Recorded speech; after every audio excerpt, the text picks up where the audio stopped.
The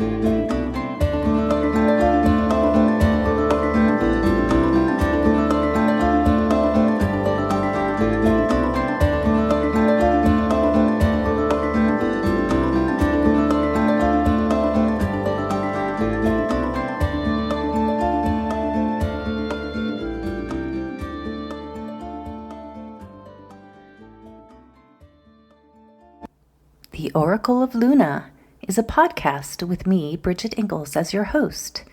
Here we have conversations with real live, present-day goddesses who are actively and courageously doing their magical work in the world.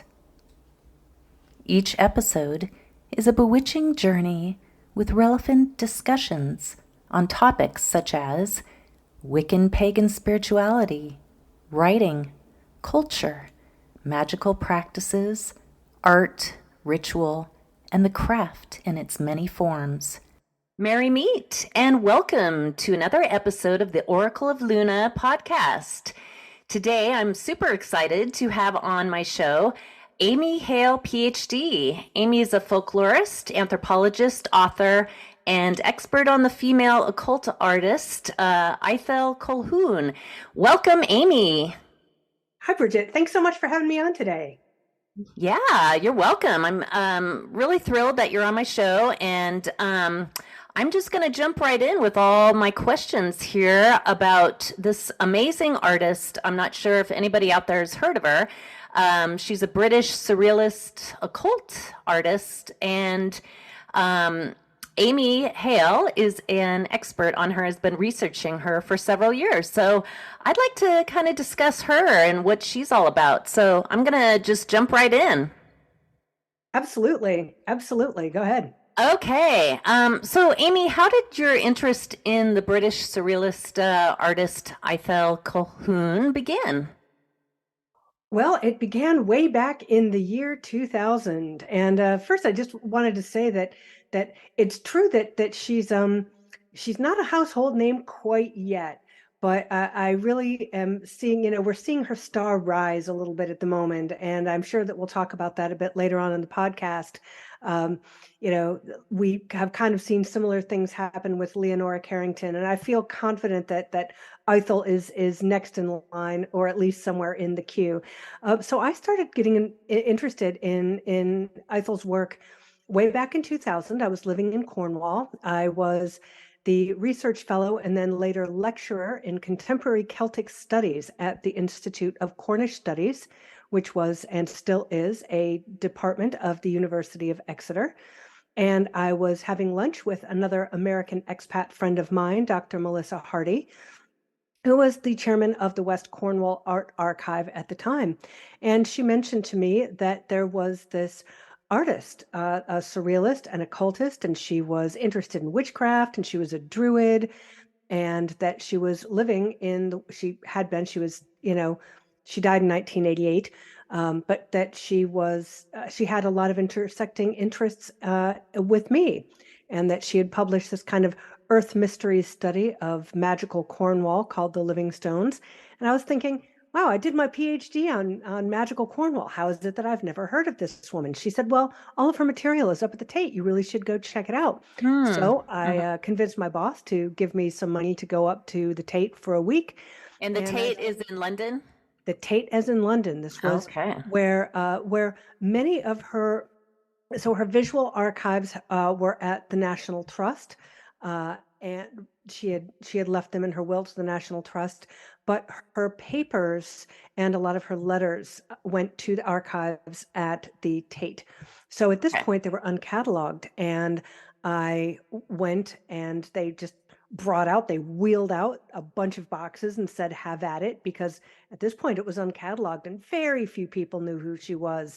She was kind of a footnote of British surrealism at this point, and maybe some people had known about her because of her occult interests.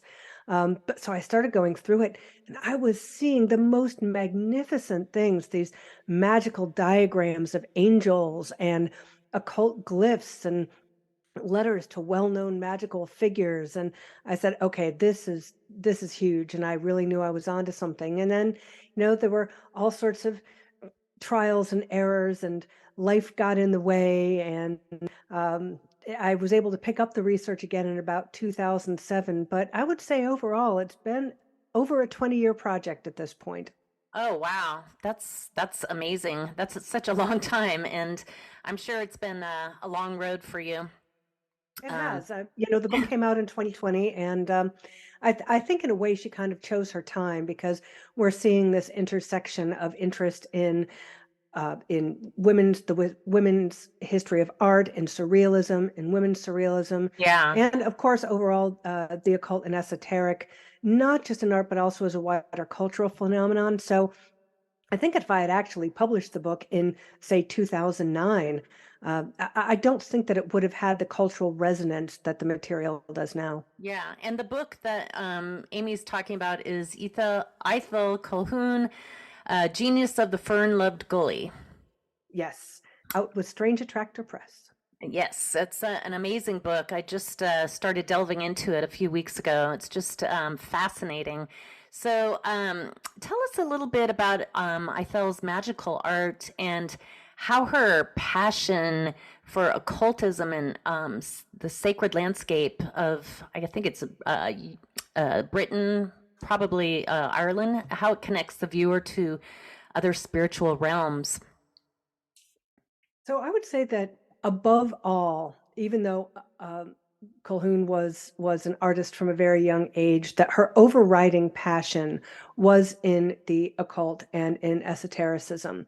And it was really that, I believe, that led her to ultimately embracing surrealism Mm-hmm. in the late 1930s. And surrealism for her was really a way to express and cultivate her interest in other dimensions and Yeah. in other spiritual dimensions, the spiritual realm. So much of surrealism, especially during that time period, was, well, of course, a lot of surrealism was focused on dream imagery Mm-hmm. and linking the subconscious and the unconscious and conscious minds. That's a general principle of surrealism. And that really appealed to Colquhoun in general. She was very interested in dreams, very interested in her own dream life. But ultimately, what she started to explore was surrealism and surrealist techniques were the ways that she could kind of open herself up through a form of trance, really to not just her unconscious, but to other dimensions, to the spirit world, to the world of sacred geometry and archetypes and color as entity. So her occult life was really very rich in the way that it entwined with her art. When you look at a lot of her pieces, which tend to look very abstract, to her, she was really going into this state and she was painting the things that she believed were kind of coming and informed by her experiences of other realms. And so I think that that's something that's really important Mm-hmm. for the viewer to understand that that was part of her process. Right. In terms of sacred landscape, she did some work with sacred landscapes that were a little bit more explicitly realistic early on. She did some really amazing pieces of uh, um, of stone circles and stone monuments and antiquities in Cornwall, which was the area where she lived most of her life and that she really, really loved. So she did some really striking pieces in the 1940s, early 1940s, of those sites where they were just these glowing portals of energy, because she believed Mm. that these antiquities were actually portals that were harnessing the energies of the earth, Which and that they are. We found which out they later. are, and Hmm. where people can go to visit these antiquities, and they can themselves become in tune with the stones that weren't just markers, but they themselves were had a life force. She believed that she was an animist. She believed Hmm. that life force ran through everything, and that spots on the landscape were that were places where maybe the where ancient peoples had established sites of energy, that this was something that continued through time. So this is really something I feel that people have connected with in her work, Hmm. particularly her work from the 1950s, her books about the sacred landscapes of Ireland and Cornwall. In a lot of Right. ways, she really presaged the Earth Mysteries movement because she wrote a lot about her very personal and magical experiences of the landscape. And this is something that still resonates with people. A lot Yeah. of people come to Colquhoun not through her work, but in fact through these particular landscape pieces. Hmm. Okay. So, Ithell grew up in Britain during the aftermath of World War II. Is that correct? Well, really, it was the aftermath of World War One. She World was War One. born Okay. she was born in India, in northern India, and her family had had a long colonial relationship with Right. India. She had generations on both sides, and so when she came to England, she returned to Cheltenham, which was a spot where it was kind of a spot where a lot of colonial families had congregated. So there was this really kind of interesting atmosphere in Cheltenham that was that kind of catered to people who had who had this hybrid experience, this hybrid cultural experience that was as much, if not more so, situated in India as it was in Britain. And so a Mm. lot of her family was there, and that's where she grew up. That's So interesting. So it was kind of a high vibe kind of place to grow up, sounds like. yeah, it was. I mean, there was a spa there. There's a lot of emphasis on natural healing. There was, as you might imagine, an active branch of the Theosophical Society there. So she Mm. grew up in this atmosphere that understood her own kind of sense of hybrid identity, which was really important to her. I think that she kind of all sort of felt lost in the cracks. Hmm. She always resented the fact that she was taken out of this place that she really wanted to know better, and that she felt fundamentally impacted her ideas of spirituality and the divine. So she did grow up in England, but I think that her own idea and her own sense of where she belonged culturally was kind of something that was always in flux to her. Yeah. And well, just to kind of give a sense of that time period, so there was World War II and then World War One, and then there was World War II after that. And Britain was kind of in the aftermath of that, trying to rebuild. And at that time, was there a big occult scene, or was that sort of kind of in the background in the early 50s? Sometimes it's interesting to look at the historical, what's going on in society and history at the time that influences the artist. And I'm just kind of looking at that as well as her own internal and very unique vision. So how that might have influenced her form of surrealist occultist art. Yeah, Bridget, I absolutely agree with you. And in fact, that's really the way that I approached her book. And in fact, pretty much all of the research that I do, I think the context in which ideas are formed and the material circumstances are extremely important. And that's certainly true about the spread of ideas, the spread of philosophies, the way that various art movements emerge, and also people's own responses to them. So the historical context, I think, is really critical.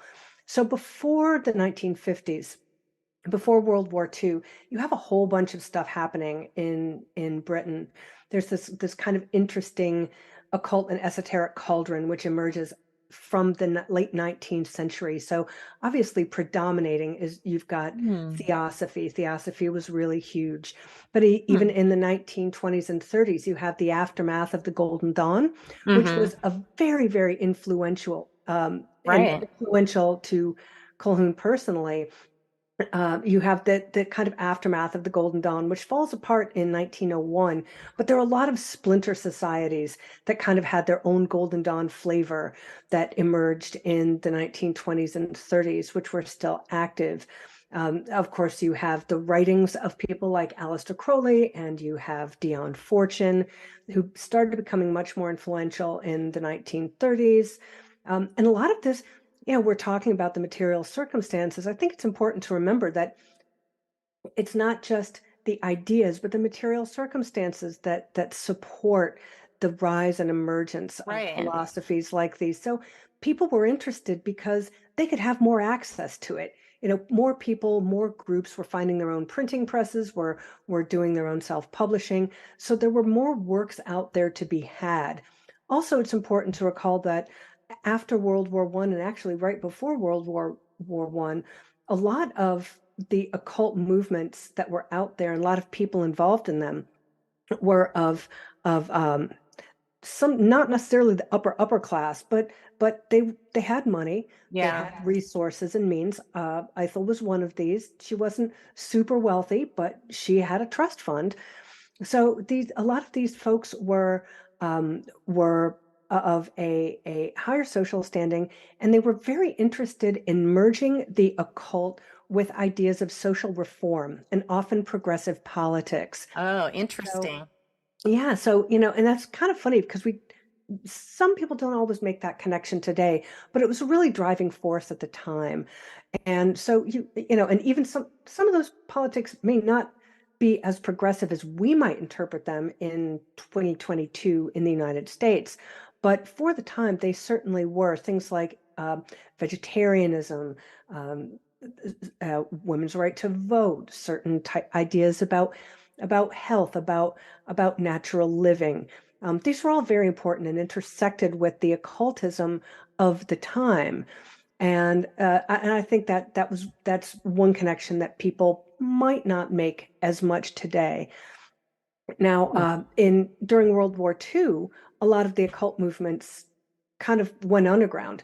She became involved with the London occult scene in the late 20s when she went to art school, and she had always been interested in it. But finally, here she is, able to get involved in some capacity, and she joined the Quest Society, which was it's kind of like a lecture group. There were a Hmm.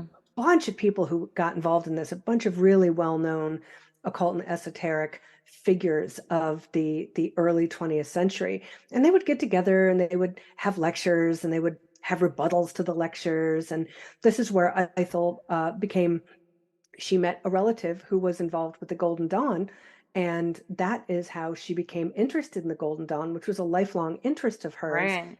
But the Golden Dawn and many other occult organizations pretty much packed up Yeah. before World War II started. Yeah. So then Yeah. Ithel probably became disenchanted and moved on to another spiritual society or coven or uh, I was just reading in your book that she didn't really stay for too long in one particular spiritual movement or community. She just liked to jump around a little bit. Is Well, that right?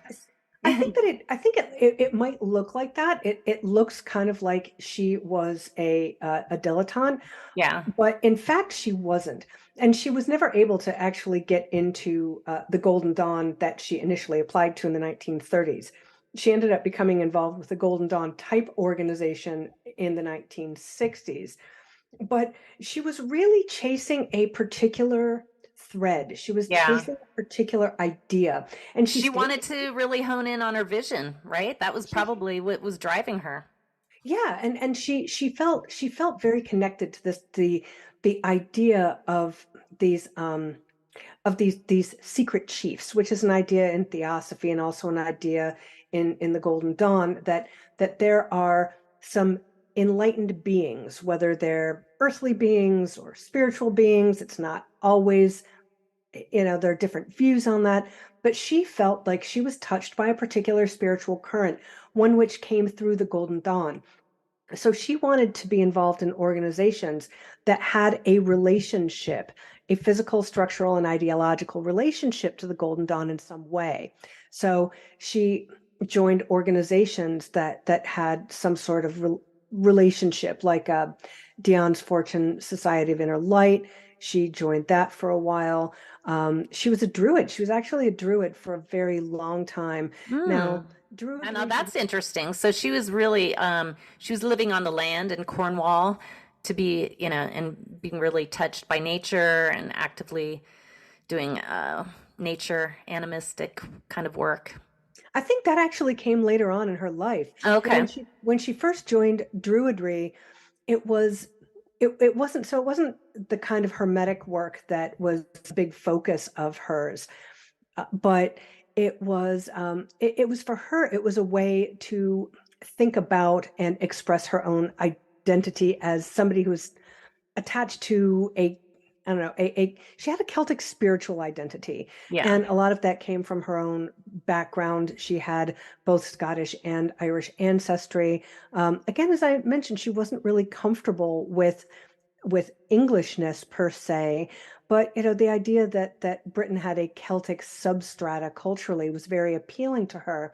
So she was also a huge fan of Yeats. He was a Oh, Golden Dawn member, right. and also very interested in early Celtic spirituality. And Sure. so this was one of the many threads uh, of her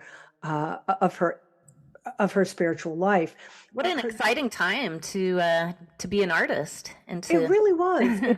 It really was. I mean, in a lot of ways, she was sort of, this made her kind of an outlier from other surrealists because yeah. she was a practitioner at a very deep level, and being involved in spiritual community was really important to her. So she joined a lot of organizations. She did stay with a number of them for a very long time. But one of the things that happened was that she frequently would when she was in training programs, and this is what happened with the Society of Inner Light, was that she asked maybe too many questions that were a little bit too advanced, and they would try to take her down a peg. And so, even though she was operating magically and working the material at a very high level, they decided she was not suitable for initiation after working with them for like 7 years. Uh, So she wasn't at all a dilettante. And she did stay with orders for a very long time. She was also a co-mason. She was involved with that for a very long time. She was never involved with initiatory witchcraft, which I found very interesting. She had a huge interest in witchcraft, but she never took initiation in any of the Wiccan hmm. traditions. And so Ithell also wrote some magical books. Is that correct? So, and this is a very, very interesting question. She did not.